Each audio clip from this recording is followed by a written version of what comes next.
appreciates the wonderful qualities of the beloved, and spontaneously, out of affection, offers some service or some veneration.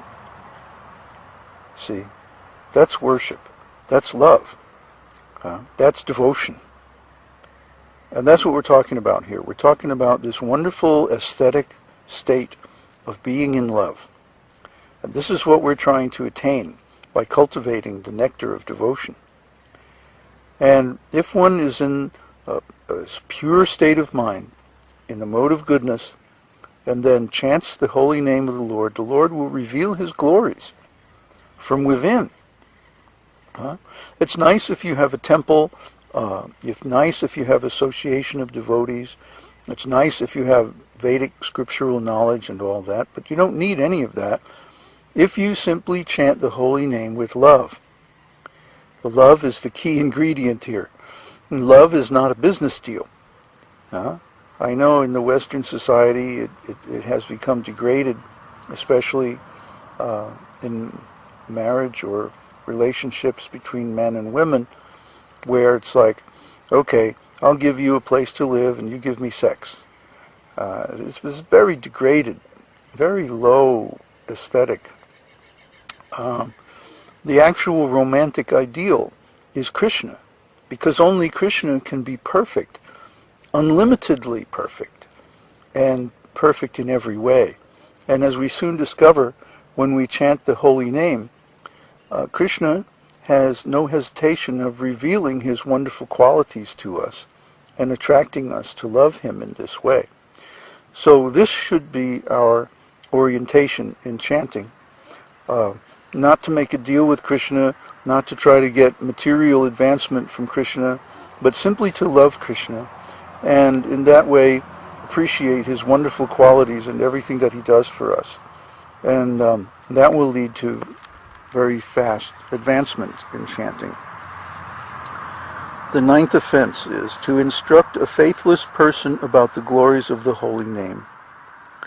Anyone can take part in chanting the holy name of the Lord, but in the beginning one should not be instructed about the transcendental potency of the Lord. Those who are too sinful cannot appreciate the transcendental glories of the Lord, and therefore it is better not to instruct them in this matter. This science of devotional service is very esoteric. Esoteric means that it's beyond the understanding of ordinary people, and it's available only to initiates or to specialized people with specialized knowledge. And certainly this is the case in the glories of the holy name. The glories of the holy name are not for everybody to understand. You need the proper background, the proper ontology, as we discussed so many times. Meaning is composed of the foreground and the background. So the same foreground, the same content, can have a completely different meaning in a different context. Depending on the person's background knowledge, depending on their level of education in spiritual life, the meaning of the holy name will be completely different for them. So we have to take that into account. Another point is, we especially should not preach to people who don't want to hear.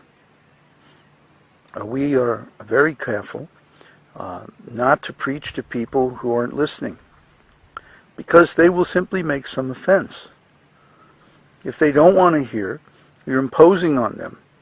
And I don't know anything more annoying than somebody trying to tell me something that I don't want to hear, have no desire to hear, don't have time to hear, or whatever. Whatever the reason, the reason doesn't matter. What matters is whether the person's giving you permission to instruct them or not. See, I make very sure before I instruct someone that I have their permission. That way, I'm not throwing my pearls before swine, as the saying goes. I'm reserving the esoteric wisdom of the Vedas for those who are willing to hear. And this policy has had very good results. So we should also be the same way. Oftentimes when we first become a devotee especially, we want to share our good fortune with everyone and anyone who will listen. And in that in that enthusiasm, we make the mistake of preaching to people who really don't want to hear it, who have no thirst for this knowledge, no taste for it, and who will simply begin to criticize and argue and make so many offenses. And when we hear those offenses, that itself becomes an offense. To hear blasphemy and not be able to counteract it is an offense. We'll talk about that offense later on. But we don't want to hear blasphemy, especially if we don't have enough knowledge to counteract it with good arguments, and at least defeat the arguments of the other person, even if they're not convinced. At least, get them to shut up.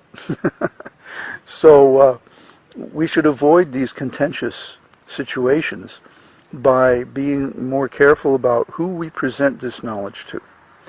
And in our case, our website especially is very carefully constructed so that when people first come, they are given a comparatively lower level of knowledge.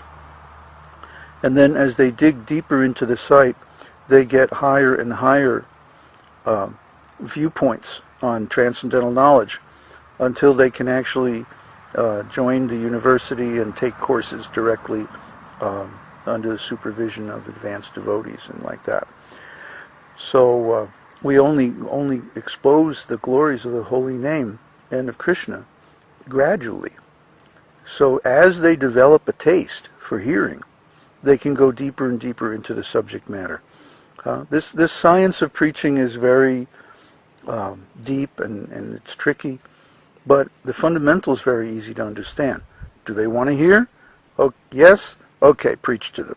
If they don't want to hear, just drop it. A little discretion in this way will go a long ways toward making your life easier, and because you avoid this offense. And finally, the 10th offense is to not have complete faith in the chanting of the holy names, and to maintain material attachments even after understanding so many instructions on this matter. Every devotee who claims to be a Vaishnava must guard against these offenses in order to quickly achieve the desired success. So what does it mean to not have complete faith in the chanting of the holy names? Well, if we had complete faith in the chanting of the holy name, then that would be the only religious or spiritual method that we need to attain complete spiritual success. For example, Haridas Thakur. Haridas was born in a Muslim family. In the beginning, he had no association of devotees. He simply had an attraction for the holy name, and he developed that attraction into constant chanting. So Haridas was constantly chanting the holy name without offenses. In fact, this is what it takes to actually reach the stage of no offenses, because the next topic, of course, is how do I get rid of these offenses if I have them? And of course, studying the scriptures helps. And when we understand how wonderful the Vedic knowledge is, when we understand how wonderful Krishna is, when we understand how wonderful the results of the holy name are, if you want to know more about the results of the holy name, then read the Phala Shruti, the closing section of Sri Vishnu Sahasranam. That gives you a good idea of the actual results of chanting the holy name as far as the material potency. But in the spiritual potency, the results are even more amazing. And simply by chanting the holy name, we can develop all the spiritual qualities of the greatest devotees and saints. So this is the one method that actually underlies and empowers all the other spiritual methods given in the Vedas. The power of the holy name is there, for example, in Satya Yuga, when silent meditation, solo silent meditation out in the woods is the Yuga Dharma. And in Dvapara Yuga, when great sacrifices held by the kings was the Dharma. In Treta Yuga, when elaborate temple worship performed by the Brahmanas, when that was the Dharma. even though these other methods apparently have a different form than chanting the holy name.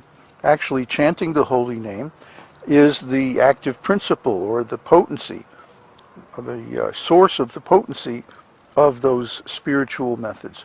For example, in deity worship, in temple worship.